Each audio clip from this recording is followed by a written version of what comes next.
up? It's Way Up with Angela Yee. I'm Angela Yee, and this is very exciting because we have the very famous, well-known chef Mario Carbone here with us today. We've all heard of Carbone, and we're going to get a lot more inside information from you. You don't mind sharing, right? No, let's go. Let's get into it. Okay, because I love the fact that you as an entrepreneur, some people might think as a chef that this is something that was like a restaurant that was passed down from generation to generation, but this is something that you really built from the ground up, from scratch. And what I love about your story is from a young kid not knowing what you were going to do later on in life. It's not like you came from, you know, a family that owned restaurants. You were kind of led in this direction without knowing that one day this is what you would do. So let's talk about that for a second.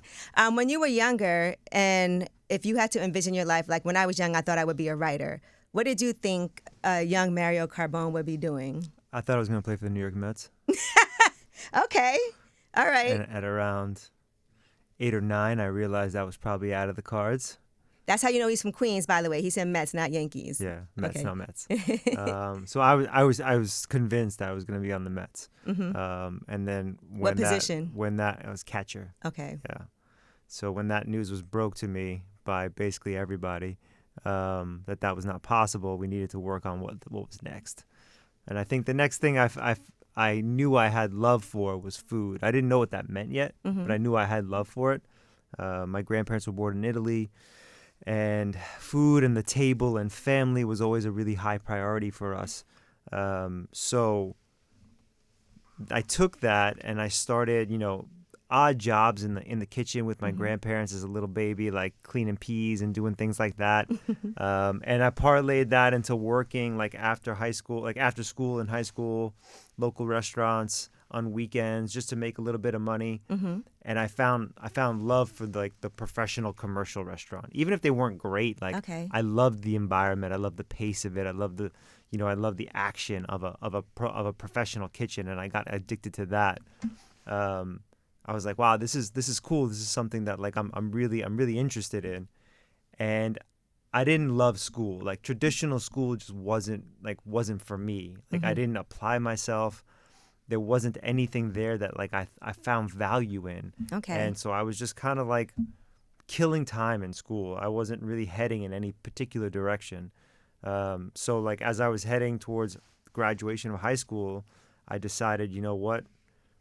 I'd rather take a chance on this unknown thing that I have a lot of passion for, and I don't know where it's going to take me, instead of traditional academics, because I've seen what that's given me so far, what I've given it. Right. And it's more about that too, because you weren't really applying yourself. I wasn't applying myself at all. Yeah. So I was like, at least I love this. I think I love this. When you talked about the odd jobs that you had working in restaurants, I know you worked at a crab shack and seafood restaurants and things like that. Were you at all ever cooking the food or just prepping or sweeping up? What were those odd jobs? It took a while till they let me cook anything. I was probably, 14, 15, 16 when I started working in kitchens in the neighborhood. And the first few jobs are it's the introduction to the salad station, or I worked on a raw bar. I had no idea how to do that. Right. Really small tasks. A lot of prep work, learning how to use a knife really, for the first time. So you were like a sous chef kind of. No, sous chefs go a long way away. Sous chef's the right-hand man. You were like the sous to the sous chef. I was the guy that didn't know the name of. Okay. Yeah. But this is all a great education, though, without you even realizing it. Because I think when running a business, even knowing how to do all the things that it takes is important, because some people invest in businesses or open a business and they don't know all the ins and outs of it. So how can you train staff to do things that you don't know how to do? How can you ask someone to do something that you don't know how to do yourself? Right. 100%. Okay. All right. And so then you did, however, after school, go to culinary school. I did. Okay. Yes. And what made you think that was the next move to do? Because you already didn't like traditional schooling, and you knew you wanted to be in the culinary business. But some people, I think, I know chefs who have never gone to traditional culinary school, and then some who have. What made you say this is the next route? I think it was really that there was, to be honest with you, back then, I think it was really that there was a degree involved. So that felt like there was a level of legitimacy there. Okay. But I agree with what you're saying, particularly for my business. I don't think that's necessary. I don't think my route needs to be followed exactly. I think that you can go to the university of choose your great restaurant, knock on the back door, tell them I'll start at the bottom and I'll work my way through in lieu of going to a major school. There's nothing against it. I think the great culinary schools of the country have a tremendous job. They do a great job. They're influencing a lot of students. I just don't think it's necessary. I think it's a great thing, but there's networking there with other colleagues that are going to go on and work in the industry, and you're going to have a leg up in that way. But if you want to just go to Danielle on 65th Street right here in Manhattan and knock on the back door and ask Chef Danielle if you can start by peeling potatoes, that's a pretty great university too. Right. You know, that's interesting you say the networking part, because I always feel like going to college, for me, the networking aspect of it was one of the most beneficial things. When you get out of school, some of the first opportunities I got were from people who I went to school with. And I know you met your partner in culinary school. Yeah, first day of school. That's, to me, you look at that as fate. Like, this was, you know, enough reason for me to even be here. Absolutely. And so partnerships is another thing that I want to make sure that we discuss. But first, I want to talk about movies. Like, I see all these culinary movies now, like The Menu. Do you watch movies like this? I watch them, yeah. Okay. I watch Is most of them. it really like that? Because I see how strict it is, like with the food preparation, and they make it seem like the restaurant owners are like the top head chefs of everything are so rigid, and like this whole, you know. Well, have you come across that in your experience? Yes. I mean, I would say in the fine dining world of restaurants, traditionally kitchens and even the front of the house staff, it's a very militant environment. Things have to be really, really well respected. I think the consistency of your day, the consistency of your products, the consistency of your work, it has to be nearly identical every day. So there's somebody above you who's got a very keen eye on your work all day long. And you as a student, you as an employee there, you've chosen that path. I want to work in this restaurant of great excellence because I want that on my resume. I want that for my skill set. It's no different than, you know, I want to go be a Green Beret. I want to go work in the Marines. Right. Like, you've made this selection. You want to be the best of the best. So you go work at the best of the best, and there's a reason why they've separated themselves from the pack. And it's that sort of, it's treating their work with that sort of discipline.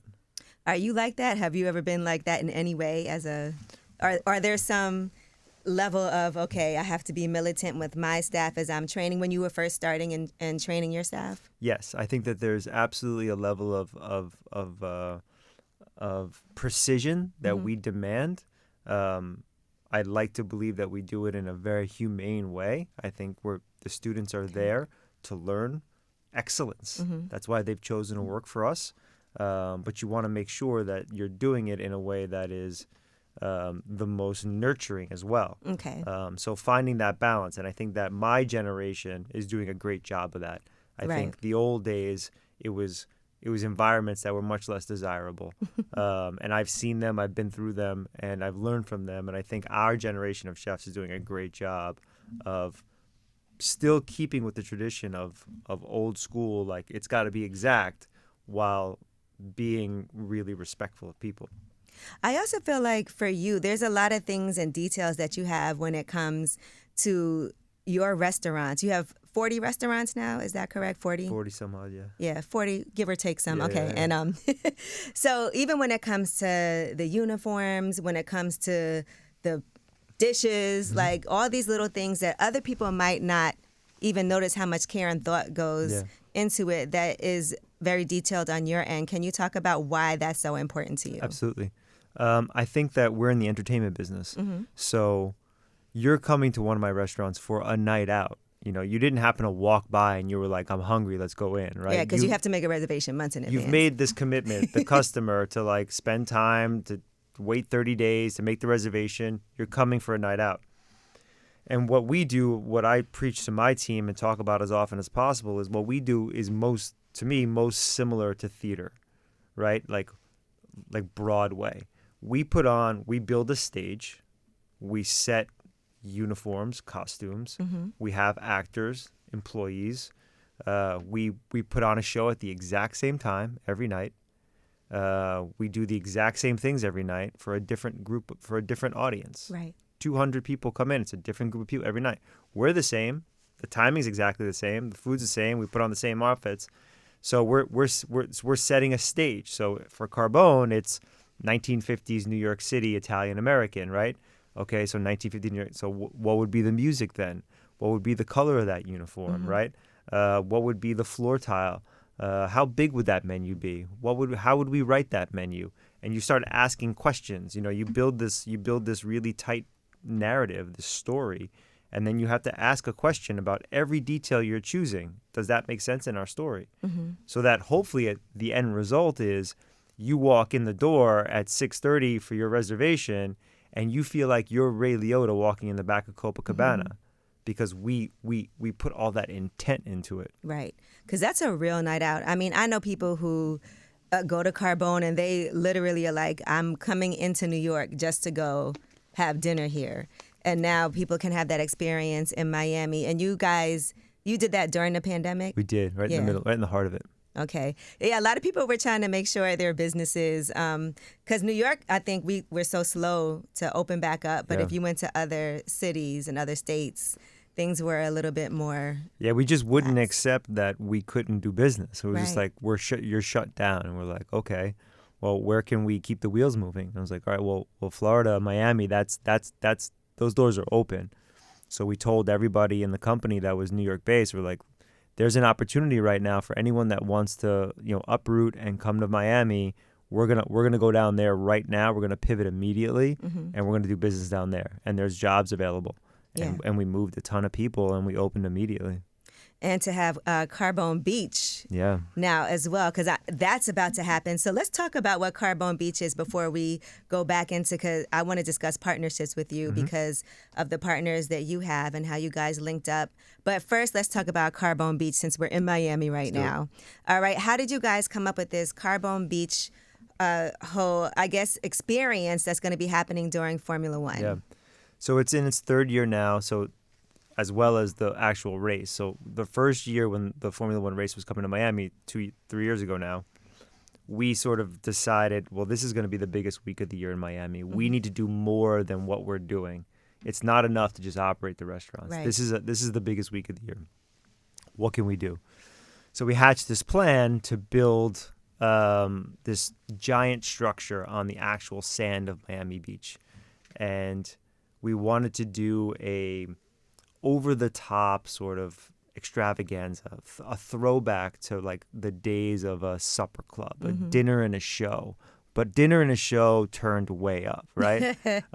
Where it's almost like a Roman feast, where there's giant ice sculptures full of seafood delights and caviar stations, and there's musical performances happening everywhere.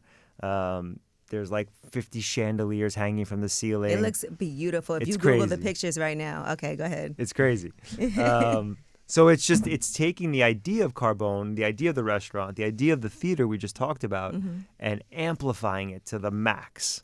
For this weekend, that is the max of Miami. So I just wanted to do something that met the standards that I felt that weekend needed. And everybody can't go. Clearly, like, you have to make your reservations in advance. And I'm going to be honest with y'all, it's not cheap, okay? It's definitely an experience. American Express card holder, it makes it a little easier. I'm an American Express card holder, so. But it is something that, it is not just that, like you said, walk by, let me try to get into this. This is something that has to be planned in advance, along with being able to go. And you also never know who you might see. And I know that, LeBron, Ken Griffin, some of the, creme de la creme of society, but also in entertainment.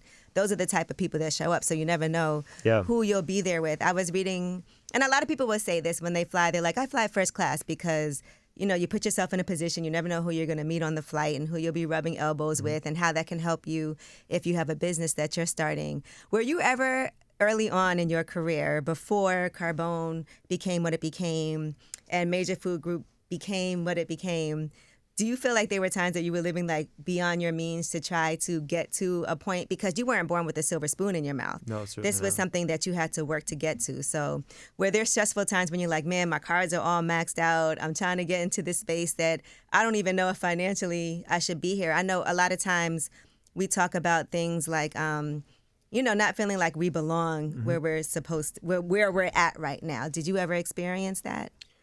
I felt comfortable on the path that I was on, and it was a grind, but I think early on I made peace with myself that it was going to be that. And I tried not to get too down on myself when I was in the middle of it. Working as a cook in New York after graduating, you're getting paid, just a few $100s a week, but you're living in New York.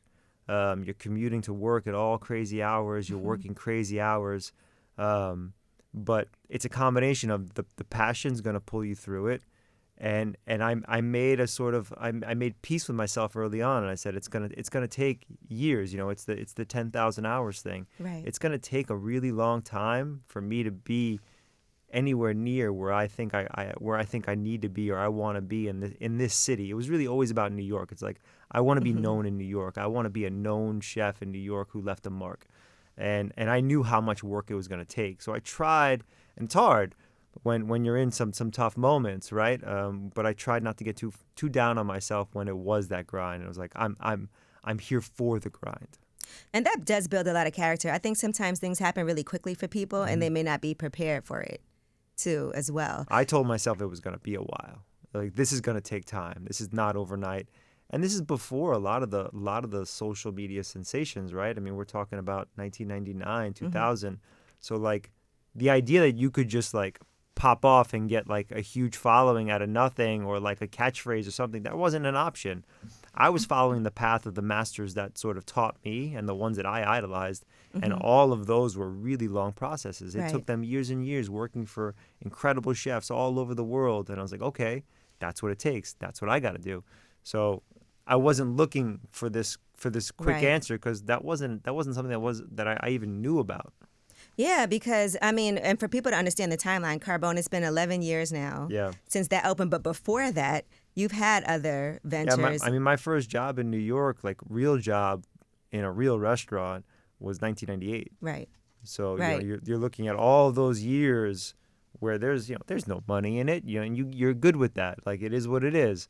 There's no money. There's a lot of hours. You got to put your head down, keep your mouth shut, and your eyes open, and work for the best. It's a lot of years. Yeah, that is. And fortunately for you, though, you did have your first ever partner who you met on the first day of culinary school, Rich. And so what is that like to have somebody that does what you do in the field that you're in that's also trying to make it, and then you guys end up becoming partners? Because I think that's helpful, too, when we're both grinding it out. We both ain't got it like that. We both haven't had this silver spoon in our mouths, but we're, working towards the same goal and encouraging each other. I think there's 0% chance I'm sitting here talking to you if I didn't meet Rich that day. To have him there as everything, as your brother, your business partner, your crutch, your sounding board, to have that there so that you don't feel alone in that journey, was the luckiest day of my life. Yeah, that doesn't happen for a lot of people. No.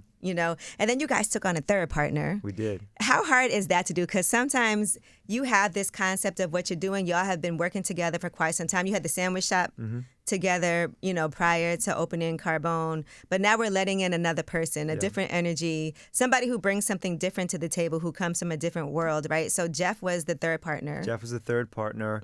He was like an early customer of ours. We had opened our first restaurant, just Rich and I together. We didn't know Jeff. Tiny restaurant the size of the studio. And did you just call our studio tiny? Well, no, I'm kidding. Go ahead. If your studio was a restaurant, it would be. And we had 6 tables, and we was just me, Rich, and like 2 or 3 other employees total. And Jeff had heard about the restaurant. We had some mutual friends, so he came in one night and really liked what we were doing, and asked if he could like talk to us after dinner and buy us a drink. And so Rich was like, Rich sent me. He was like, go check this guy out. Go buy a drink. Go have a drink with this guy. And we spent all night talking about our hopes and our dreams. And I went back and told Rich, I said, I mean, I think this guy, is kind of in line with what we're talking about. And to your point, it's scary. I've known Rich my whole life, and I just met this guy. So he could have just been saying things that sound good. And once again, like got so lucky with the ideal third person. Because if Jeff wasn't the third partner, I wouldn't be sitting here talking to you. Right. And so what did he bring that was different to the table? Because I know financially y'all were trying to figure out, like, what are we doing? He brought that I'm going to go figure it out attitude that Rich and I had about the restaurant. He applied that. He had that very same, I may not know the answer, but I'm going to go figure it out attitude about building this thing into an actual business. And he's like, I'm young. He had a banking background, Cornell grad. He's like, but I don't know all the answers, but I'm gonna go figure them out. Right. And while Rich and I were grinding in the kitchen, making the best food humanly possible, he was out there trying to get all the other answers that we didn't have time for. We didn't even know what the questions were. Forget about the answers. So he helped us make this into a legitimate business.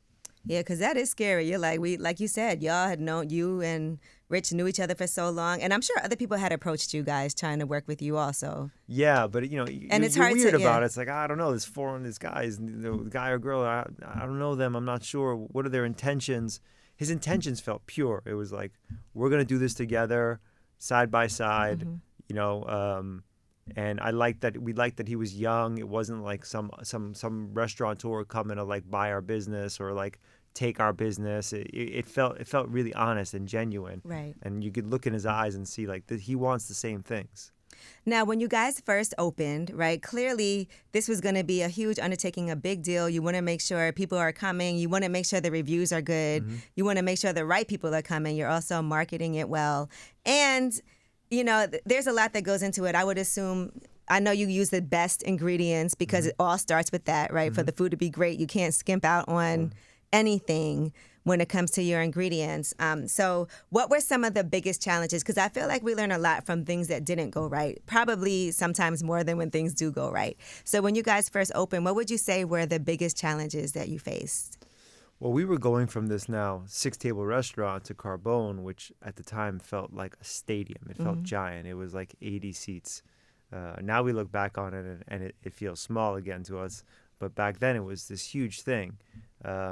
We didn't even hand out menus back in the day. Like it was just, we told you what we were making. So we were like, we had this big menu of all these options and all these seats and this, what felt like a huge staff. We weren't doubling. We were growing way beyond the means of where we were. Right. And we were growing into a price point very quickly, a luxury price point that immediately garnered a little bit of, who do you guys think you are? Yeah, it gets a little hate when they're like, guys. Yeah, you're charging $50 for... And I had guys in tuxedos and we were like doing tableside service and things were expensive. And like, aren't you the same guys that were just doing that sandwich shop? And we're like, yeah, but like we can do this too. Like because Rich and I trained for the best chefs in the world and we have Jeff now and like we can do this.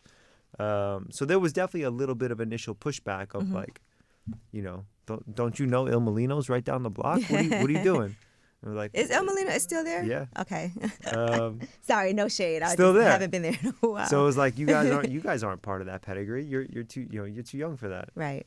Yeah, and you guys definitely showed everybody because that is true. And I've learned this too in business. You can't go from a lower price point in a restaurant and then raise it. It's easier to go from like a higher price point and lower it, than the other way around. So you can't. But the price of ingredients has gone up so much and things like that have happened. What happens when you have to change your menu and people are so used to coming in and getting what they're accustomed to? How does that affect business? And some people will say the customer is always right. Is that true in the restaurant business? I believe that. We try to cater to everybody's requests as best we can. I don't like to say no to a guest as a chef, and we train that. So if we have the ingredients and you want something and we can do it, I love that. I want to say yes to you. Changing the menu is tricky, especially at Carbone now because like you said, people wait 30 days. They're probably looking at the menu online. They've already figured out what they're going to order. You can't run out of stuff. They've seen the dishes on social media, on Instagram. Like, I'm going to have that. So that's why we kind of created this new version of Carbone called Carbone Privado, which is in Hudson Yards in our members club. I've been there, ZZ Club, and you can request certain things the day before, and they'll make it for you. I went for my birthday. We'll make anything you want. And the Carbone there is almost all new dishes, and we change them all the time. So that's sort of our avenue for creation under the Carbone brand, knowing that the OG menu kind of needs to be the way it is. Yeah, I've actually been to ZZ Club a few times. I want to talk about these private members clubs too, because I would say every single time I've gone there, what I like about it is the vibe that everybody feels like you can talk to whoever. Like if I'm sitting at the table, like I said, it was my birthday, so they brought like a little cake out for me and everything. But the people on both sides of me were so friendly, and everybody's like talking to you. I mean, the people on this side, they were like 70 years old, and they live in the building. And so they were just having like a whole conversation. It's a nice family type of feeling to be in a space like that. And then on this side, one person like owned a jewelry company, and the other guy, I think he worked in sports. It was something like that. But everybody is just kind of like kicking it and talking to each other. You don't have to worry that someone's going to go and post you on social media, take a picture of you, or, tell your business, because everybody's there trying to do their own thing. And it seems like in New York, I was just reading an article about how these private clubs are such a thing here right now. What made you decide to get into that space? Because there's a ZZ Club in Miami. Yep. And now we have one in Hudson Yards in New York. So what made you decide that's the next step? It felt like a natural evolution of hospitality. It felt like building these clubs, you're doing more than just a restaurant. You're building like a little ecosystem. Like you feel it when you're there. So in these ecosystems, it allows us to do more. I'm programming it more. I have these different little bars and lounges and private dining rooms, systems like being able to working with the chefs directly, like the members are working with the chefs directly to curate food experiences. I'm changing the menus all the time.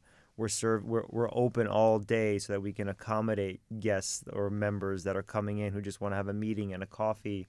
So to be able to create this little ecosystem was really interesting to us, and to provide that as an amenity to our guests that have been so supportive to us for over 10 years now, right?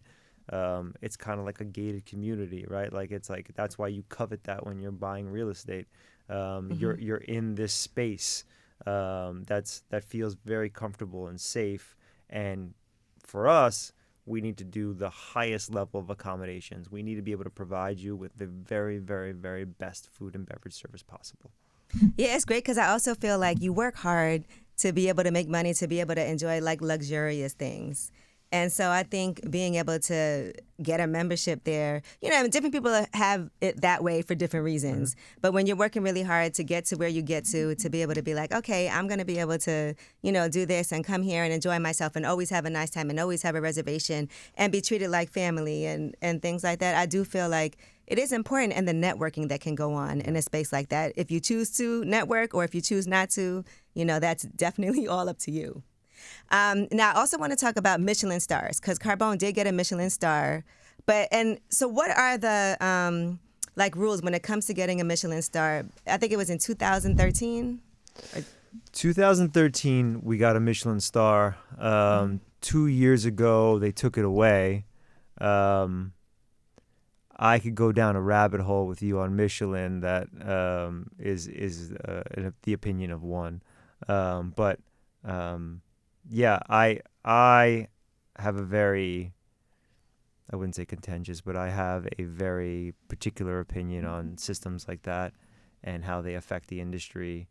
I honestly think that this day and age, the power of the food critic is really in the hands of the person. It's in the hands of the people through social media. Right. Never before have food critics mattered less. Okay, I could see that. I like a lot of food critics are going viral, and they're not like, trained in a certain way and being Right. able to give out these like stars and credits. And I know even like with the James Beard Foundation, that was created as a different way to acknowledge, because I don't even understand. Like, I know that they'll say if it's not plated a certain way, if certain things don't happen, if I don't even understand how a Michelin star works. Like, it might not necessarily no one really does. just be about the food, but I've No one heard really like does. different things about it. Yeah, I think how Michelin used to judge restaurants back in the day and how it does it now is very different, in my opinion. Okay, but you're like, it doesn't matter. We're still booked and busy, so. It doesn't matter. It doesn't. But to my point, the power is in the people. Right. Where back in the day, like if you got an unbelievable New York Times review, you used to be able to take the physical newspaper to the bank and get a loan out against it. Wow. Which you did. I mean. Yeah, you did get. I mean, you did get an amazing New York Times review. New York Times has blessed us, which was like always my holy grail as a New Yorker. All I wanted to do was be blessed by the New York Times. But I think it's a really good thing that the momentum of a restaurant, the judgment of a restaurant, is in the hands of the people that actually go to them. And reviews online. Because that's really what I do. When I want to go to eat someplace, like I will definitely go and look at the reviews and be like, I can see if a lot of people gave, and I like to look at how many reviews it has. So, if it has like thousands, hundreds of reviews, you're like, okay, a lot of people have gone here, reviewed this restaurant versus, and sometimes people might give you a bad review because they couldn't get a table or they felt like, somebody didn't treat them well, or there's all different kinds of reasons. But when there's more reviews, I feel like it gives more of an even, balance of what's really happening. And that's the actual customer. Mm-hmm. That's not one person sitting in an office saying this place is great and that one's not. Right. It gives a lot of power to one person. We just don't need that anymore. Okay. We all have our own audiences. We all have our own followings. Everyone can say, I went to this restaurant tonight and it was great. And for all the people that followed it, they just got a review. Now, you're also in the real estate business now, too. I remember I heard you a couple of years ago saying that was the next move for you. Yeah. So how is that going? How does the restaurant and real estate go hand in hand for your businesses? They both fall for me under the umbrella of hospitality. Okay. So we're working on a branded residence right now in Miami in the Edgewater neighborhood called Villa Miami. Okay. And it's a residential tower that's right on the water that faces South Beach. And, it's our job to make sure that it's programmed and thought of in the same way that we would think of a restaurant. Mm-hmm. From the moment somebody wakes up to the moment they go to sleep, I need to make sure that from a hospitality, from a food and beverage perspective, that they're interacting with all the things that I would want if I was one of the tenants there, right? Mm-hmm. And so they have optionalities to work with me and my team to fill their spice cabinets the way I would. I design the kitchens in each condo. We have restaurants and clubs and amenities in the building that are all done by my company. So it's taking another look at what hospitality can mean. It could be a private club, it could be a restaurant, it could be branded residence, it could be a country club. It could be so many things that for me are part of the DNA of my company. We don't want to be necessarily pigeonholed to just a traditional restaurant. Right. Listen, you have definitely diversified because you also have products in stores that now I can cook at home like Mario Carbone. But not quite, because I'm going to still use box noodles and stuff. But and this is great because you actually have these different sauces. And I personally, and I put this on everything, have cooked with this at home myself, and it's really amazing to be able to bring that experience to my house. Thank you. I appreciate that. So what are some of the products that you guys have in stores, and are you expanding that as well? So jarred sauce line right now, and we're expanding the flavors as we go.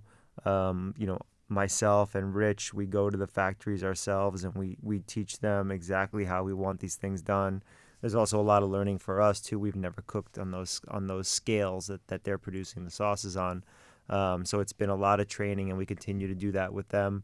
I'm really happy with the way it came out, and it sort of gives us an opportunity, to share a little bit of our product, a little bit of our company, a little bit of this restaurant across the country. For all those that aren't going to make it to New York, so it feels it's when I walk into a store somewhere, when I'm traveling and I see the sauce, it still puts a huge smile on my face that's a real thing that exists. Yeah, I go to the supermarket, I'm like, okay, and I definitely purchase this now because I think of the sauces I used to buy, I didn't think that hard about it. It was just, but now I'm like, all right, we got to get the I can't even say it right. Arrabbiata, is that right? Arrabbiata. Arrabbiata. Okay, I got to get my accent down pat. In addition to that, you have a clothing line. I do. Okay, so can you talk about what made you decide? Because you are definitely always dressed impeccably, and I know you pay a lot of attention. We discussed this earlier, to even the uniforms that are worn inside of your restaurant. So talk about the clothing line. So I think, it started with me working with designers to create uniforms for the restaurants. Okay, makes sense. I think that's where it started. And then the thing that really set me off is I struggle with the way men dress in my restaurants. Ooh. Particularly younger men, my age and a bit younger. Okay. And what they think nice is to go out to dinner. Is just would not have been acceptable in my house walking out the door if I told my father I was going to a nice restaurant and he'd ask me why I'm dressed that way. Okay. So if I can do anything to affect the way this generation of guys dresses at my restaurants, I thought maybe I should try and try my hand at doing something about that. So we created a small, it's a small menswear brand right now called Our Lady of Rocco. And the intent is... Why is it Our Lady of Rocco? Because the original restaurant that Carbone inhabits was an old restaurant called Rocco. You can see it on the sign of the jar. Okay. So it was called Rocco Restaurant. It was from the 20s. And we wanted to keep the old sign as an homage to the original place that it was there. And that building has been so good to us that I started to sort of treat it like a cathedral. And treat it almost like a Catholic school. So we created Our Lady of Rocco and sort of to give thanks to this great building. And so the clothing is kind of the uniform of the school of the restaurant. You're right, though. When people go out now, it's like, okay, let me put on, a nice sweatshirt, some jeans, some nice new sneakers. But it's not necessarily... It's worse than that. Okay. I gave it too much credit. Like ladies try. Ladies try. They go out and they spend time and they put their clothes together and their makeup and their outfit. They think about it. Guy will put a hoodie and a hat on and come to the restaurant, and it's just... That's not okay. But you know what? I'm going to tell you this. I like the fact that you can tell a restaurant is great when you can come dressed however. But I understand what you're saying as somebody who... There's dressed however, and then there's like dressed however. Yeah, I can see what you mean. But, I think also sometimes we feel like the people that have the most money are not always the ones that are dressed well, too, if that makes sense. And that's okay. Yeah. Because, there's plenty of households that don't have a ton of money that won't let you leave the house looking like that. No, you're right. But you know what I think it is, too? And because I'm trying to decipher this in my own head as we're having this conversation, right? I think that for a lot of times, they'll make it seem like if you're not dressed a certain way, no, the worst places to me are the ones that be like, no this, no that, you can't wear this. And it feels like, I think even when we were coming up, it was always like the people that were the most famous, like hip hop artists and stuff like that, they were able to go anywhere dressed however they wanted to go, and they just look like a star no matter what. And I think there's a way that you can wear things even like a dope sweatsuit and still... Definitely. Yeah, okay. There's a way to make it look right, look crisp, right? Right, not like you don't care. But then I also feel like, look, Kanye West has gone to your restaurant and been photographed, with his new girlfriend many times. And sometimes his clothing from his, designer lines looks like, it just came off from somebody sleeping on the street. But a huge amount of thought and effort went into it. So at least I appreciate that, right? But, you go to Wimbledon, you dress a certain way. You come to Carbone, you're living in Sinatra's lifestyle here. Right. He wouldn't have been happy about this. It's the theme. You're not appreciating my theme here. Let me ask you this: with your partners, what do you guys bump heads about the most? Because that's the point of partnership, right? It's a system where it's checks and balances, and so it's not a dictatorship where some person gets their way. What's something that you've been really passionate about but got shot down? That they were like, that's not going to work. Well, sometimes you get really passionate. If you're the creator of something and you're bringing it to the group as an idea, you have extra passion into you're personally connected to this idea, whether it's a dish or a uniform or something. I made this. What do you guys think? And if they don't like it, you take that way heavier than something else because Right. it It's like came your from art. you. Yeah. So it's still really hard, even after all these years, to make something and have it be like not well received or kind of like wishy-washy well received. But we all kind of trust the process. Yeah, The process because sometimes you need that. Because Yeah. you might have an idea that you think is great. And Totally. Then they're like, they've shot down some really not great ideas that I've come up with, and thank God they did. Well, listen, I appreciate you so much for coming through. I know we could sit here and chat it up because I love talking about business and partnerships and expanding, and I love the way that you've been moving. Major Food Group is another company that you guys have together, right? And That's the mothership. that's the mothership of everything. And you guys have been acquiring other companies, including Yeah. some of your competitors. Well, the colleagues. Colleagues, okay. There's nothing wrong with competition, though. No, there's not. That is what it should be about, a healthy, nice competition where you can go check out their stuff and be like, okay, I give you props even though we may be in that lane. Talent comes with it. So if you can identify If a I feel like brand, you're my competition, you're talented. and I could use you, and we could work together, and I can maybe make you bigger and more successful and more money under our flag than you could have alone, and I get your talent. So it only works if it's a win-win. Right. A good deal should be a good deal on both sides. Where do you see this evolving to next? I think we are going to continue to ask the question of like what can hospitality mean to us, and can we affect these areas. So I think you're going to see more. Yes, you're going to see more of an expansion of our restaurant portfolio in other major markets around the world. That's something that we're in the process of. Hotels are absolutely something that we're working on right now. We love it. So our own branded hotels, branded residences. Internationally, too? Absolutely. Yeah. Okay. Absolutely. All right. I love that you guys have Parm at Woodbury Commons now, too, by the way. I used to go, I still do. I love shopping at the outlets. But they never had good food options up No. there. So that's a relief. Yeah, it's good. It's right next to Shake Shack. To see Good that couple there. of options. All right. Well, Mario Carbone, thank you so much. And again, for Carbone Beach, Yep. is it going to be possible for people to still use their Amex? It's absolutely possible. Okay. American Express is more than happy to sell you some tickets.